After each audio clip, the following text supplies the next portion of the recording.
Hello everybody, welcome to this nightmare video. This is going to be for advanced players who already know how to do the boss and just want to get quicker kills, and also for beginners that are just looking to get started and they don't really know what to do quite yet. This video is going to be going over all of that. I'm not going to try to rush it through. However, it's not going to be heavily edited. I haven't really edited a video in over a decade, so not really gonna jump back on that horse quite yet, but I'll see what I can do. And hopefully this video will be pretty short yet thorough. Alright, so without further ado, let's get right into it. Okay, so let's go over my loadout. Obviously you're gonna need an overload, a couple prayer potions, 3 is more than enough. The Sandfuse serum for weakening the parasite, making it a lot easier to kill. The Fortune Cape for switching at the end, getting better loot. Chaos Cape's pretty obvious. Unholy Cape for Warhammer specking. Now, I'd recommend you have both, but if you only have one, that's fine. They're both viable options. The ACB, if you're soloing, I wouldn't use the ACB until the last phase, because in my opinion it is the easiest phase, and you don't really need to weaken it because it's you're just gonna be hitting it. It's pretty easy. However, if you're not soloing, I still wouldn't use it unless you have like 4 or more players, and I'd use it on the first and the third phase. Now, that's pretty much only viable to do in 4-mans or more. Now, the combo food that I bring, I don't see a lot of people do at Nightmare. The reason why I think it's very good is during the tower phases, especially during the first phase of Nightmare, when he's putting out the flowers and the dead zones. I see a lot of players that they'll just stay in the safe zone and they'll just wait it out because they don't want to get hit. I just bring combo food, man. Just go hit the tower. If you get hit, just eat, you know? You get hit a lot, eat more. You know, you got Rocktail Brew, Caramblon. Bada boom, bada bing. Venge Runes, you're going to be wanting to spamming that is non-stop. And of course, Ruby Bolts for not Warhammer, crossbow specking. Now, if you don't have a scythe, in my opinion, this is the list of the best weapons in descending order. Alternate weapons, I don't have death on here because I don't have death and I'm not going to buy it. And I don't have Elder Maul, and I don't really see a lot of people with Elder Maul. However, I'd probably put Elder Maul maybe here, in between Bludgeon and Asta, or Asta and Maul. Death would probably, I don't know what Death gamers are doing, man. I'm not even sure. Do Death gamers even watch guides? I don't know, it's tough. I'd say maybe between these two or these two. It's alright, but it's not really my cup of tea. And then the armor, Inquisitors is the best in slot because it has the best crush bonus. However, if you don't have it, that's fine. Torva is good, Bandos is good. You know, you could even rock Torso and a Verax plate skirt, which is what I do in a couple of these clips that I'll probably put in somewhere in this video. One thing to note when you're wearing this gear is it's very weak defensively. So if you're soloing or you're duoing, I'd recommend learn how to pray flick, because if you don't, you're going to be getting hit a lot. You're going to be mashing these brews. When you mash a bruise, your stats are going to go down. It's less DPS, slower kills. So to start the kill, I'll wait till 20 seconds and then I'll pop my overload, sip a couple brews, and that gives you enough time for your stats to go back before you hit with the Warhammer. Now, right after I hit with the Warhammer, there's a little trick that I like to do that I'm not 100% sure if it makes a difference, but I do it and I usually get MVP. So right after I switch to my Vitter, you'll see I'm already on the crush attack, but I'm going to swap to the Reap and then go back to the crush. And the reason for that is I believe there's a bug that has to do with the Chaos comp in particular. Uh, that which, if you've ever done TOB, you've seen this bug. Well, prior to the blowpipe nerfs, whenever you switch to your range gear, you'd be on rapid, but it was like you were shooting the speed of accurate. And the way to fix that is either you just wait until the enough attacks have went by and the speed goes back to normal, or you would just switch to the accurate and the rapid right away. And that would usually fix, well, that would fix it, not usually, it'd do it 100% of the time. Um, Now there's a couple of attacks. This is one of its first special attacks in the first phase. Whenever you see these flowers pop up, you're gonna want to stand in this safe zone, unless if it's the towers, then you just hit the towers, just whichever tower. Um, but this area is safe, this quarter. These are not. You'll be taking continuous damage, not too much damage, like ticks of 5 or 8, pretty low damage, but it's just continuous. And when you're tanking the boss as well, it can't add up very quickly, and that's why I'll use the combo food if I have these flowers up during the tower phase. Now here you're about to see another attack that it does in all phases, and it's this shadow attack. You just basically want to avoid these black areas. Um, they will always spawn underneath you unless if you have husks attacking you at the time, which I'll go over that in a second. So these little guys are called husks, and they only come out during the first phase as well.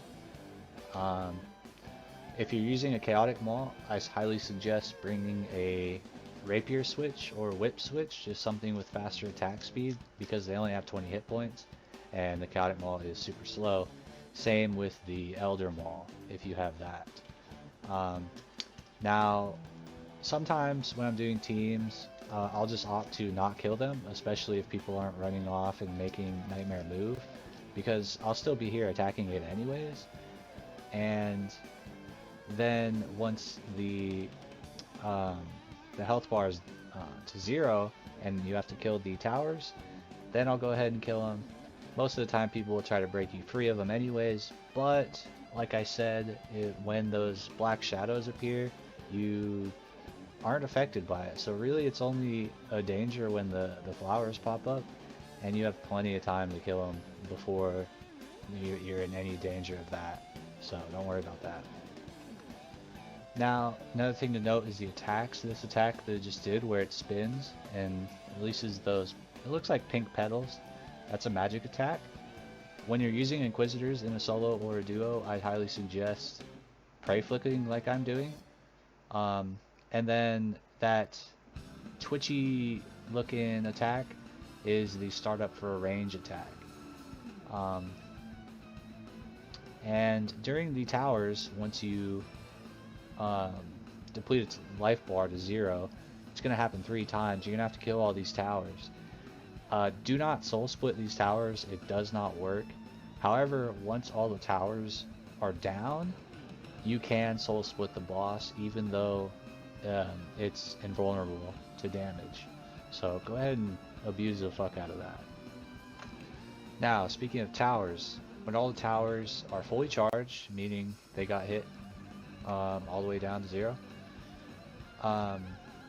you'll see these sleepwalkers spawn. Let me pause it right here. The best way to deal with these is not bringing Chinchampas, not attacking them at all. Just stand in the middle on whichever side it's on. If you have more than 4 people, then you just fill up the slots like we're doing here. So you'd want to be here for these guys. You'd want to be here for anyone between these towers, here for anywhere between these towers, and that spot for anywhere between these towers.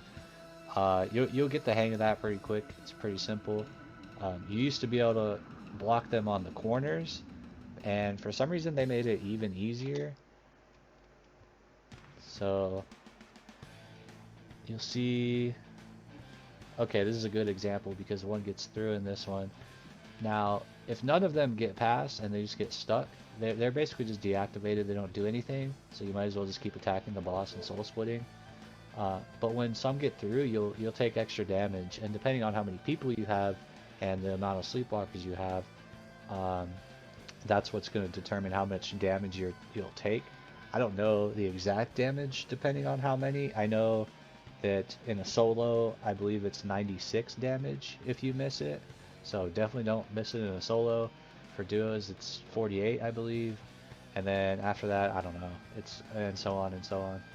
But so that one gets through. So instead of the 5 damage, we'll take 12 damage in this case with however many people this is. Now, the main gimmick with the second phase is these little parasites that will pop out every so often. If you're in a duo or even a solo, I highly recommend Warhammer specking immediately during this phase and not ACB specking it, because sometimes the parasite RNG can kind of fuck you over and he'll just keep doing it. And he'll out heal that 100 pretty quickly if you get bad RNG, so it's better to just have the defense lowered so you can just reapply that damage pretty quickly. But once you get infected, go ahead and sip your Sandfuse serum and then just get back to killing. That's pretty much it for the second phase. Now, the third and final phase has 2 attacks, 2 special attacks. This one, it's not really an attack. It just kind of lays these mines which don't even damage you. They just make you go yawn in the chat and then you walk slower. Other than that, it doesn't do anything. Now the last special attack it has is it will do this teleport just like that. Now it'll teleport to somewhere on the map, and whichever direction it's facing, it's basically going to take its whole hitbox and it's going to fly across the screen very fast in a straight line. You don't want to be in that straight line because you'll take quite a bit of damage. You can just step outside of its hitbox from where it would be about here, so right about here, and then wait like a second and then hit it, and you'll actually catch it as it's moving. I'm not sure if I do it in this one. Let's see. Yeah, I kind of did it there, and you won't take any damage from it. So it does do a bit of damage, but it's very avoidable. So that about wraps up the guide. I think I've went over everything. If you feel I've missed something, go ahead and let me know. I'll update the description or something. I hope this guide helps all the new players and maybe the players that have been around for a while that didn't know a trick or two in this guide. And good luck with the words, guys. Thank you, Lounge.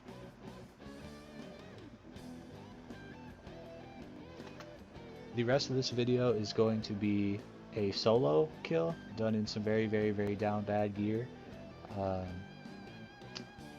So feel free to go ahead and skip the rest of this video if you're just here for the guide, because there's no more commentary after this.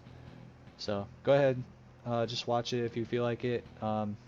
Don't get discouraged if you're using this type of gear. They can take a little longer, but you can still do it. Go out there and get those orbs. Okay, so one thing I forgot to note was this attack where it switches your prayers during the second phase. No big deal. It just switches whatever you switch to. So if you choose melee, it goes to mage. If you choose mage, it goes to range. And if you choose range, it goes back to melee. It doesn't last that long, like less than 30 seconds. Like look, it's already over. So I was just noticing I didn't have any advice on this while I was editing. Thought I'd add it in real quick.